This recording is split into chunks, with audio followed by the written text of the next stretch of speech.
Right now, you are listening to the 100th episode of the Confident Communications Podcast. And if you've been a listener from the beginning, or if you've just recently arrived, you know me. You know what I think, what I ruminate about, what I believe, what I like, what I don't like, what I know, and what I know you need to know. And most important, what I want for you, the communicator, to know and to learn is how to become a confident communicator. Someone who can survive and thrive in this volatile age of social media. Because behind every PR campaign, social media win or fail, crisis or issue, there is a lesson to be learned. And in all these news stories we see and hear nowadays, working behind the scenes somewhere is a communicator. Hi, everyone. We want to get right to that news. That state of emergency in California. With wildfires burning across the state, the death toll is now rising. Anti-Semitism, what's been called the longest hatred, still festers in America. Portland police used flashbangs to break up a fight between members of Patriot Prayer and opposing protesters. What can you tell us about the message voters are sending as they head into the polls? We know that Republicans love President Trump. They are picking candidates in primaries who are essentially competing over who's Trumpier than thou. For the second time in less than 2 years, President Trump will be nominating a new Supreme Court justice. Here we are. So much has changed since the launch of this podcast 100 episodes ago. Or has it? The clips you just heard, they all aired in November 2018, the month I launched this podcast. The wildfires, racism, protests, politics, and a potential new nominee to the Supreme Court. Feel familiar? So the issues, they haven't changed much.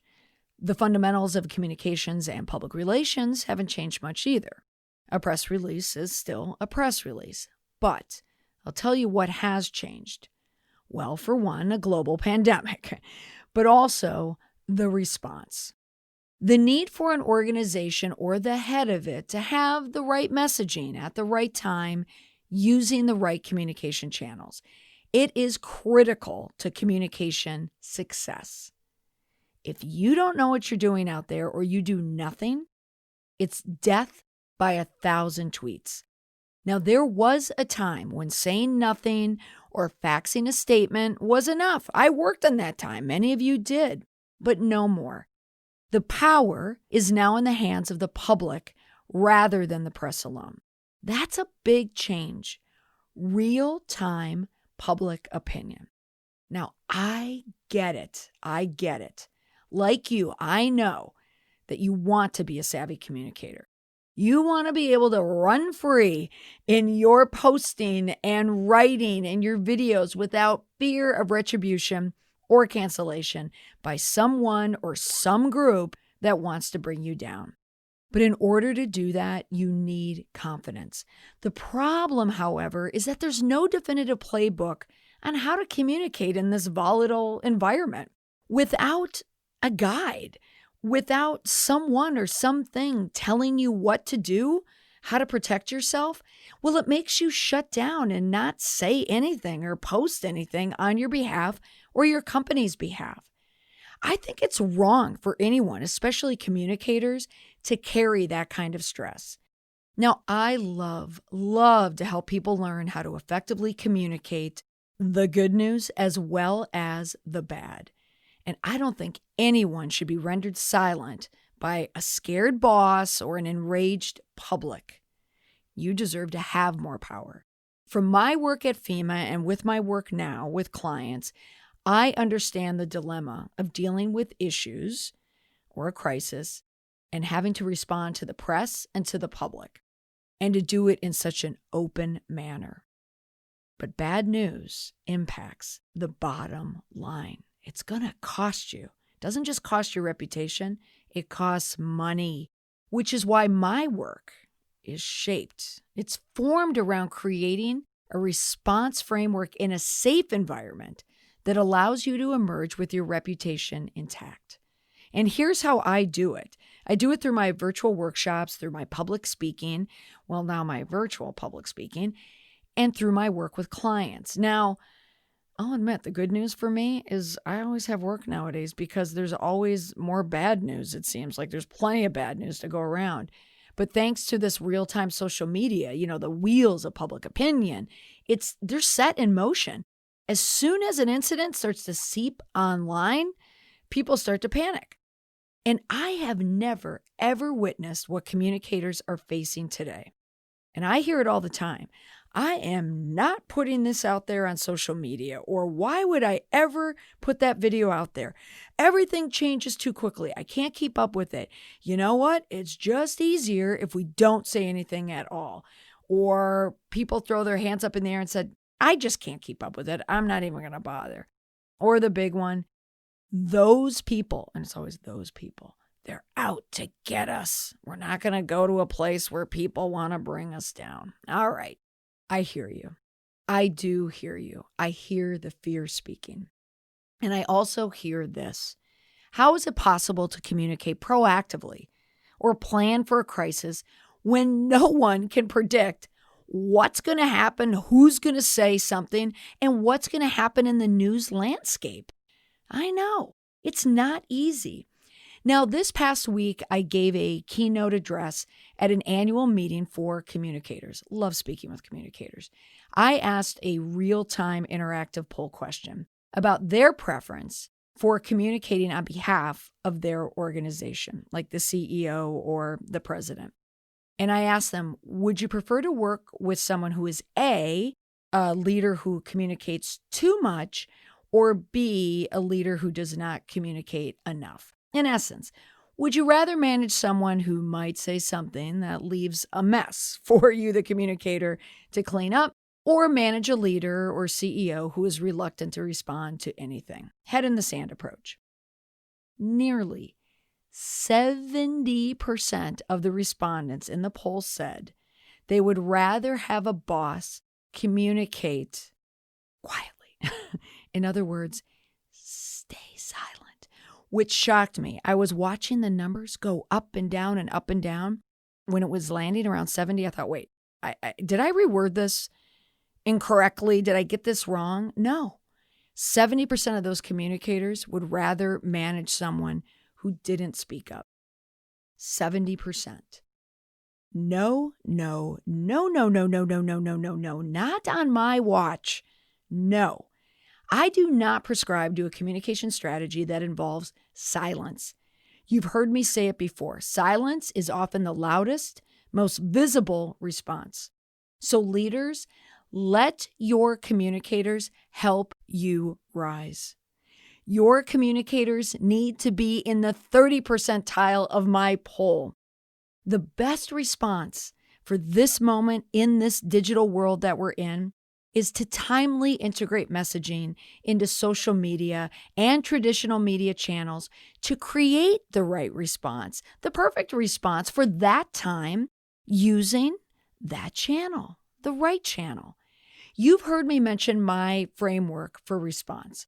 Step 1, accountability, acknowledging, accepting, or apologizing for your role or your responsibility with an issue or a crisis. This allows for step 2, you to clarify what happened, why you're in it. Frame the incident in your words. At the end, tack on step 3, your plans and promises for the future. How are you going to fix it? Use all 3 in that order and you'll win it. You'll win with your reputation intact. Now, it may be battered and a little bruised, but you will get through it. The key is to go through it, not around it. It can get messy, but it will be worth it. Stepping back, saying nothing, telling people that you would rather not do anything and let it just pass, it doesn't work. You see, you need to have your stakeholders online. You need to already share that goodwill to those stakeholders online, so they'll be able to share it in return when something happens. If you don't have anything online, you have nothing, then you're stuck communicating in like an analog time. You are drafting press releases. You might as well fax it at this point. You need to reach your stakeholders through a newsletter or hope they come to your owned media like your website. Are your customers always going to your website? Are your consumers just sitting there waiting for you to post something new to a website or to send out another email? Likely no. Technology should not move you away from communicating. It should drive you towards it. The strongest voice is the authentic voice, amplified by technology. Oh, I get excited just saying it. It's important to understand what has changed in communications, what has changed in the landscape. But it's also so critical to embrace what has changed. It's fun to embrace what has changed. We all work and live in a time where our online lives often don't square with our offline lives. I'll admit it, when I'm on social media, I'm going to look halfway decent. I'm not going to look how I look right now recording this podcast. So we are all an amalgam of our real and social media profiles. It's the in-between when people are always wondering, like, what's happening? What's going on the other end? But the more you put yourself out there, the more authentic people are going to know who you are. It's going to build trust and authenticity for when you need it. So technology, social media, video, viral media, writing, blogging, putting out an email, whatever it is, it gives you an opportunity to build your brand. And the opportunities, it's just endless. The things that you can do to bolster your reputation keep growing every day, and it's such an exciting time to do it. Technology, social media, digital media, it's the type of communications that create strong personal connections that will help you build your reputation, bolster your reputation, and restore it if you have to. So my commitment to you with this podcast is to help you communicate better, smarter, and more confidently in a time when it's confusing and stressful. Listen, for the life of me, I still cannot figure out Snapchat, okay? I'm with you. You don't need to know everything. I don't have all the answers, but I am committed to finding the right answer for you to use at the right time to help you communicate on the right platform. My objective is to increase your awareness of the trends and developments in social media, hard and breaking news, PR, consumer interest, opinions, entertainment, historical perspectives, and pop culture, always pop culture. I'm going to do this with my, and through my familiarity and knowledge as an accredited public relations advisor, and of course, your friendly neighborhood communicator. So from this point on, each episode is going to provide you with answers to your biggest communication problems and questions. I promise to share the best communication tactics for success. Future trends will continue to change communications, but the future belongs to people who are forward-thinking communicators. It's a perfect through line from the start of the podcast up until now. The technology has changed, my format has changed, my music has changed, the guests have changed, but what hasn't changed is my commitment to sharing all the secrets to surviving and thriving in the scary age of technology, social media, public relations, and crisis communications. This episode, the century mark, is to share my noble cause, my mission, and that is to help. Okay, and event, but it's my thanks to you for listening, for allowing me to share with you my purpose. The reason why I get up in the morning, why I work as hard as I do, and what keeps me excited about my work and this podcast. Soon to come, the book, Indestructible: How to Strengthen a Reputation That Can Weather a Social Media Storm. That is going to be coming out soon. Also, the Response Kit. It is an online resource for communicators. It's something I wish I had when I started my communications career. TheResponseKit.com is going to include workshops, training, videos, downloads, programs for problem solvers who need to create messaging for their organizations, their companies, their leaders, for themselves. But first up, this week, I roll out the first virtual meeting response training for a company. Doing it in a couple days. It's a hybrid of traditional media training and PR response with a virtual twist. No one has a training like this, at least no one that I know of. And I cannot wait to share it with you and also share the person who is joining me in this workshop. So there's so much to share in the future. So please, please keep listening. I love having you here. So what should you, the listener, do as this podcast moves into the triple digits? Okay, first, join the waitlist for ResponseKit.com. I'm going to email you as soon as we're ready to launch, and that is soon.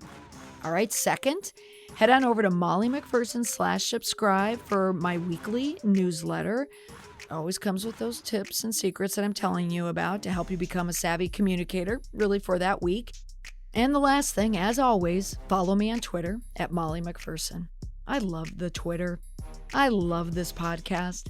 And I love that you have been there for 100 episodes. Thank you for allowing me to share this episode about my passion to help people become confident communicators, to help them create and deliver the right responses at the right time on the right platforms. It's my love letter to you, the listener. Thanks so much for listening. Bye for now.